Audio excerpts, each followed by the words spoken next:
ఒకప్పుడు ప్రభుత్వ రంగ సంస్థ అనగానే నష్టాలు, అసమర్థత అనే మాటలే గుర్తొచ్చేవి. కాని ఒక సంస్థ ఈ అభిప్రాయాన్ని పూర్తిగా మార్చేసింది. అదే steel authority of India limited, మనం ముద్దుగా సేల్ అని పిలుచుకునే సంస్థ. మరి ఒకప్పుడు నష్టాల్లో కూరుకుపోయిన ఈ సంస్థ దేశానికే గర్వకారణంగా, ఒక మహారత్నగా ఎలా మారిందో ఆ ప్రయాణాన్ని ఇప్పుడు చూద్దాం. ఆధునిక భారతదేశ దేవాలయాలు ఈ మాట అన్నది మన మొదటి ప్రధాని జవహర్లాల్ నెహ్రూ. ఆయన దేని గురించి అన్నారంటే ఉప్పు కర్మాగారాల గురించి. ఆయన దృష్టిలో అవి కేవలం ఫ్యాక్టరీలు కాదనమాట, స్వతంత్ర భారతదేశానికి, స్వయం సమృద్ధికి పునాది రాళ్ళు. సరిగ్గా ఆ ఆలోచన, ఆ దార్శనికత నుంచే సేల్ లాంటి సంస్థలు పుట్టుకొచ్చాయి. సరే, బానే ఉంది. కాని అసలు ప్రశ్నేంటంటే, స్వాతంత్ర్యం వచ్చిన వెంటనే దేశ నిర్మాణంలో ఉక్కుకి ఎందుకంత ప్రాధాన్యత ఇచ్చారు? దాని వెనుక ఉన్న అసలు వ్యూహం ఏంటి? ఒక్కసారి ఆలోచిస్తే, కొత్తగా స్వాతంత్రం వచ్చిన దేశానికి ఉక్కు అనేది ఒక రకంగా జీవనాడిలాంటిది. ఎందుకంటే రైల్వే లైన్లు వేయాలన్నా, పెద్ద పెద్ద డ్యాంలు కట్టాలన్నా, వంతెనలు నిర్మించాలన్నా, చివరికి దేశ రక్షణకు కావాల్సిన పరికరాలు తయారుచేయాలన్నా అన్నిటికీ మూలం ఉక్కే కదా. ప్రతి చిన్నదానికి విదేశాల మీద ఆధారపడితే మన ఆర్థిక వ్యవస్థే కాదు, దేశ భద్రత కూడా ప్రమాదంలో పడుతుంది. అందుకే మన ఉక్కు మన దేశంలోనే అనే నినాదంతో దేశీయ ఉత్పత్తికి అంత ప్రాధాన్యత ఇచ్చారు. ఆశయాలు, ఆలోచనలు చాలా గొప్పగా ఉన్నాయి. కాని ఆచరణలోకి వచ్చేసరికి పరిస్థితి చాలా కఠినంగా ఉంది. సరే, ఈ లక్ష్యంతోనే 1973లో దేశంలోని ముఖ్యమైన స్టీల్ ప్లాంట్లన్నింటినీ కలిపి సేల్ను ఏర్పాటు చేశారు. కాని పుట్టిన వెంటనే ఈ దిగ్గజం చెప్పాలంటే చాలా పెద్ద సవాళ్లను ఎదుర్కోవాల్సొచ్చింది. సెయిల్ ఏర్పాటు వెనుక ఉన్న ఐడియా చాలా సింపుల్ అండ్ క్లియర్.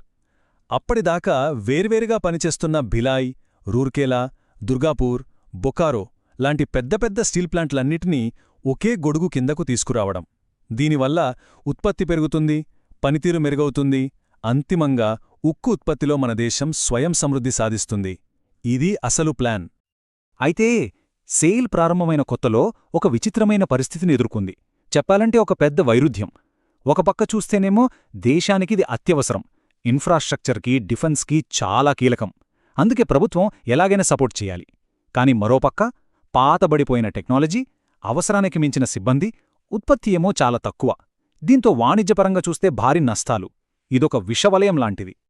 ఇలా దశాబ్దాల పాటు ప్రభుత్వ మద్దతు నష్టాల్లోనే నెట్టుకొస్తున్న సేల్ కథలో ఒక భారీ టర్నింగ్ పాయింట్ రాబోతోంది. సంవత్సరం 1991. భారత ఆర్థిక వ్యవస్థలో వచ్చిన పెనుమార్పులు సేల్ భవిష్యత్తునే పూర్తిగా మార్చేశాయి. నిజంగా చెప్పాలంటే 1991 ఆర్థిక సంస్కరణలు ఒక సునామీ లాంటివి. అప్పటిదాకా ప్రభుత్వ రక్షణ అనే గూటిలో ఉన్న సేల్ ఒక్కసారిగా బహిరంగ మార్కెట్లోకి వచ్చింది. అంటే ఇప్పుడు దేశీయ ప్రైవేట్ కంపెనీలతో, విదేశీ కంపెనీలతో నేరుగా పోటీపడాలి. అప్పుడు సేల్ ముందున్నవి రెండే దారులు. ఒకటి పోటీకి తగ్గట్టు మారడం, రెండు కాలగర్భంలో కలిసిపోవడం. అదృష్టవశాత్తు సేల్ మొదటి దారినే ఎంచుకుంది. సరే, మారాలి అనుకున్నారు. మరి ఆ మార్పు ఎలా?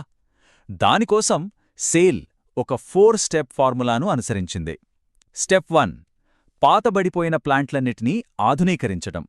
స్టెప్ 2, అనవసరమైన సిబ్బందిని తగ్గించుకుని వ్యవస్థను సరళీకరించడం.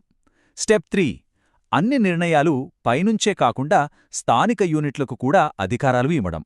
ఇక అన్నిటికన్నా ముఖ్యమైన స్టెప్ 4, నష్టాలకు ఫుల్ స్టాప్ పెట్టి ప్రతి పైసా లెక్క చూస్తూ ఆర్థిక క్రమశిక్షణ పాటించడం. ఈ సంస్కరణల ఫలితం ఎలా ఉందంటే మాటల్లో చెప్పలేం, అద్భుతం. ఒకప్పుడు నష్టాలంటే గుర్తొచ్చే సేల్, ప్రభుత్వ సాయం కోసం ఎదురుచూసే సేల్, ఇప్పుడు లాభాలను ఆర్జించే, వాణిజ్యపరంగా ఎంతో పకడ్బందీగా పనిచేసే ఒక స్టీల్ మేజర్గా మారిపోయింది. ఇది సేల్కి ఒక పునర్జన్మలాంటిది. ఇంత కష్టపడ్డందుకు ప్రతిఫలం కూడా అదే స్థాయిలో దక్కింది. స్టీల్ కేవలం పోటీలో నిలబట్టమే కాదు, ఏకంగా భారత ప్రభుత్వ రంగ సంస్థల్లోనే అత్యున్నత స్థాయికి చేరుకుంది. ఆ ప్రయాణంలో దక్కిన కిరీటాలే ఇప్పుడు మనం చూడబోతున్నాం. ఈ ప్రయాణంలో కొన్ని ముఖ్యమైన మైలురాళ్లు ఉన్నాయి. చూడండి, 1973లో ఏర్పాటు, 1991లో సంస్కరణల మొదలు. ఇదంతా ఒకెత్తైతే 2010లో నవరత్న హోదా సాధించటం ఒక పెద్ద ముందడుగు. ఇక ఫైనల్గా 2017లో ప్రభుత్వరంగ సంస్థలకిచ్చే అత్యున్నత గౌరవం మహారత్న కిరీటాన్ని కూడా సేల్ సొంతం చేసుకుంది. అసలు ఈ నవరత్న హోదా అంటే ఏంటి? సింపుల్గా చెప్పాలంటే ఇది కంపెనీకి మరింత ఫినాన్షియల్ ఫ్రీడమ్ ఇవ్వడం లాంటిది. అంటే పెద్ద పెద్ద ప్రాజెక్టులు, పెట్టుబడుల కోసం ప్రతిసారి ప్రభుత్వ అనుమతుల కోసం వేచి చూడాల్సిన పని లేదు. వాళ్లే సొంతంగా నిర్ణయాలు తీసుకోవచ్చు. దీనివల్ల సేల్ చాలా వేగంగా విస్తరించగలిగింది, కొత్త ప్రాజెక్టులు చేపట్టగలిగింది. సుమారు 21 మిలియన్ టన్నులు, ఈ ఒక్క సంఖ్య చాలు సెయిల్ ఎంతగా ఎదిగిందో చెప్పడానికి. ఈ ఆధునీకరణ, విస్తరణ తర్వాత కంపెనీ స్టీల్ ఉత్పత్తి కెపాసిటీ ఈ స్థాయికి చేరిందన్నమాట.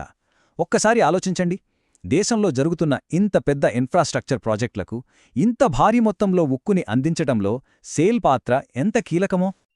ఇక చివరిగా పీక్ స్టేటస్, అదే మహారత్న హోదా. ఇది మామూలు విషయం కాదు. ఈ హోదాతో సేల్కి ఇంకా పెద్ద అధికారాలు వచ్చాయి.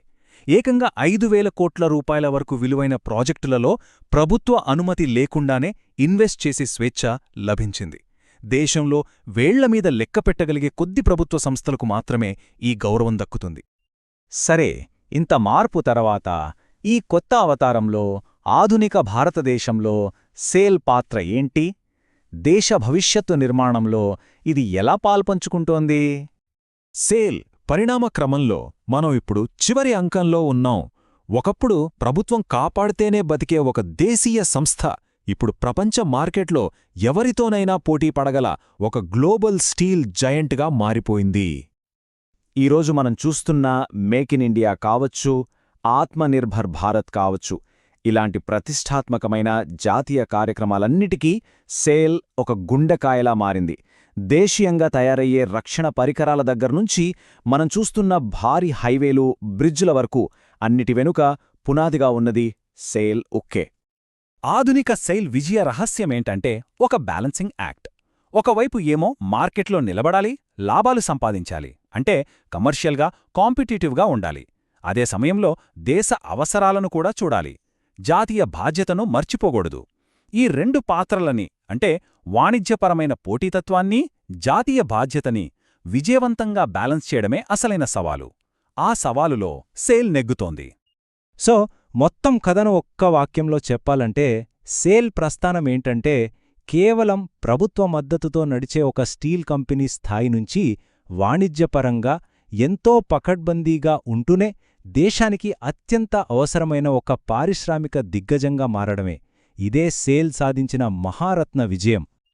చివరగా సేల్ కథ మనందరి ముందు ఒక ముఖ్యమైన ప్రశ్ననుంచుతోంది. అదేంటంటే, సరైన మార్పులు, సరైన నాయకత్వం ఉంటే ప్రభుత్వరంగ సంస్థలు కూడా భవిష్యత్ ఆర్థిక వృద్ధికి ఇంజన్లగా పనిచేయగలవా? సేల్ కథ చూస్తే ఇందుకు చెయ్యలేవు అనే సమాధానం వినిపిస్తోంది.